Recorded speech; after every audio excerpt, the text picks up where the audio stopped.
Nasce da un dono l'eccezionale trapianto eseguito nella sala operatoria Tropea dell'azienda ospedale Università di Padova, il primo trapianto di rene con tecnica chirurgica totalmente robotica.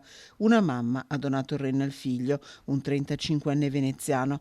A dirigere l'equipe durante l'intervento è la professoressa Lucrezia Furian. Si trattava di un trapianto di rene da donatore vivente, la mamma è stata sottoposta a una nefrectomia, quindi abbiamo prelevato il rene con tecnica mini-invasiva laparoscopica e poi quel rene lo abbiamo trapiantato al figlio con una tecnica questa volta innovativa, robotica, sempre mini-invasiva.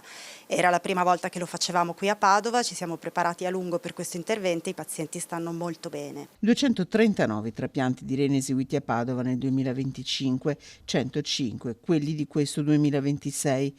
Quello eseguito venerdì era un intervento atteso e curato nei minimi dettagli. C'è voluta molta preparazione per essere in grado di fare questo intervento in maniera sicura, nel paziente giusto, nel momento giusto, e ha coinvolto veramente tutta l'equipe, non soltanto i medici ma anche gli infermieri.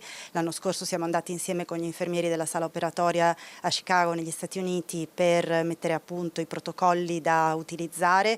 Erano tutti molto contenti ieri di essere arrivati al traguardo finalmente di eseguire l'intervento e ovviamente molto contenti che sia andato bene. Un applauso ha sciolto la commozione di tutti in sala operatoria quando la professoressa Furiana ha detto: l'intervento è finito. Professionisti della sanità, donne e uomini che sentono una doppia responsabilità nei confronti di chi riceve un organo, ma anche nei confronti di chi questo organo lo dona. Tanti pazienti ancora in attesa di un trapianto di rene, quasi 7.000 persone in Italia. Approfitto di questa occasione ancora una volta per dire quanto importante sia la donazione degli organi e poi c'è molto da fare anche sulle terapie che vengono assunte dai pazienti dopo il trapianto, sui farmaci antirigetto, sulle strategie per rendere compatibili i trapianti quando non lo sono, quindi il nostro lavoro è ricco di sfide.